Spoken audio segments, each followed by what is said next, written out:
Delhi blast के बाद मस्जिदों की चेकिंग, फरीदाबाद में 5 डॉक्टर अंडरग्राउंड, ईडी कर सकती है टेरर फंडिंग की जांच। नमस्कार, हरिभूमि टीवी पर आपका स्वागत है। दिल्ली में हुए विस्फोट के बाद फरीदाबाद के एक प्रतिष्ठित शैक्षणिक संस्थान पर बड़ा खतरा मंडरा रहा है। अल फलाह यूनिवर्सिटी से आतंकवादियों के तार जुड़ने के बाद यहां हड़कंप मचा हुआ है। 4 लोगों की गिरफ्तारी के बाद 15 डॉक्टर अंडरग्राउंड हो गए हैं। शहर में मस्जिदें खंगाली जा रही हैं और अब टेरर फंडिंग की जांच के लिए ईडी की टीम कभी भी पहुंच सकती है। आइए जानते हैं उस पूरे मामले में अब तक सबसे बड़े और एक्सक्लूसिव खुलासे। दिल्ली ब्लास्ट के बाद जहां फरीदाबाद अब केंद्रीय जांच एजेंसियों की जांच का नया केंद्र बन चुका है, वहीं आज 15 नवंबर को फरीदाबाद पुलिस ने शहर में सर्च और वेरिफिकेशन ऑपरेशन शुरू किया है। इस अभियान के तहत मस्जिदों की गहन चेकिंग की जा रही है, जहां इमामों और किराए पर रह रहे लोगों से पूछताछ कर उनके दस्तावेजों की जांच की जा रही है। इसके साथ ही पुलिस कॉलोनियों में भी विशेष रूप से जम्मू कश्मीर से ताल्लुक रखने वाले निवासियों के घरों की तलाशी ले रही है, ताकि संदिग्ध गतिविधियों को समय पर रहते पकड़ा जा सके।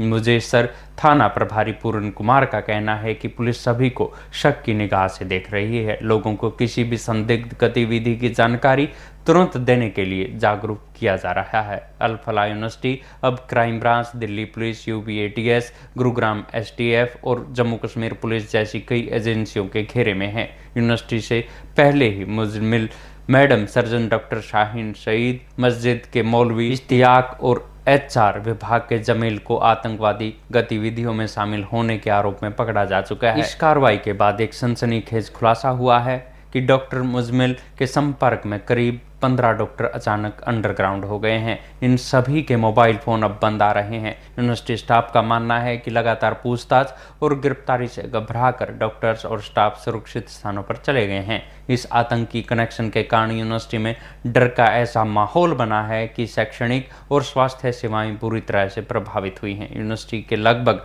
80% छात्र अपने घरों को वापस जा चुके हैं। दूर दराज से आए छात्र और उनके परिवार जांच के डर से बच्चों को कैंपस से निकाल कर ले जा रहे हैं। यूनिवर्सिटी के अस्पताल में मरीजों की संख्या बहुत कम हो गई है। यहाँ रोजाना 1000 से 1200 मरीज इलाज के लिए आते थे, वहीं अब ये संख्या सिमट कर 210 तक रह गई है, क्योंकि लोगों को इलाज नहीं मिल रहा है। इंडियन मेडिकल एसोसिएशन ने भी सख्त रुख अपनाते हुए डॉक्टर शाहीन, डॉक्टर मुजमिल और डॉक्टर उमर और डॉक्टर आदिल सहित 4 डॉक्टरों के रजिस्ट्रेशन तत्काल प्रभाव से रद्द कर दिए हैं। अब ये कभी प्रैक्टिस नहीं कर पाएंगे। जांच एजेंसियां अब आतंकी फंडिंग और यूनिवर्सिटी के आर्थिक मामलों की परतें खोल रही है। यूनिवर्सिटी पर टेरर फंडिंग के आरोपों की जांच के लिए ईडी के भी पहुंचने की आशंका है। शुक्रवार को राजस्व और डीटीपी विभाग ने भी यूनिवर्सिटी कैंपस की जमीन की पैमाइश का काम शुरू किया था, जिसके तहत ट्रस्ट को जमीन कैसे मिली इसकी जांच की जा रही है। दिल्ली ब्लास्ट में इस्तेमाल की गई i20 कार फरीदाबाद के रॉयल कार जोन में 29 अक्टूबर को और 2 लाख रुपए में खरीदी गई थी।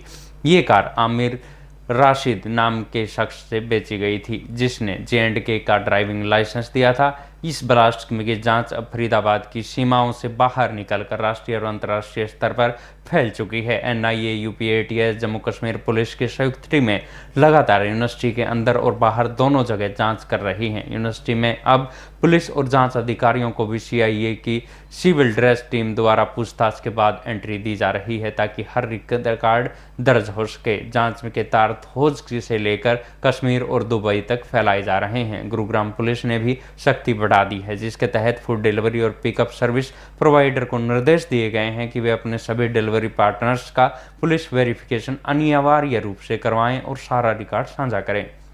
अल फलाह यूनिवर्सिटी से जुड़े इस मामले ने पूरे देश को स्तब्ध कर दिया है। 15 डॉक्टरों के अचानक गायब होने और ईडी की संभावित जांच के बाद और भी बड़े खुलासे हो सकते हैं। ये खबर आपको कितनी चौंकाने वाली है, अपनी राय कमेंट बॉक्स में जरूर दें।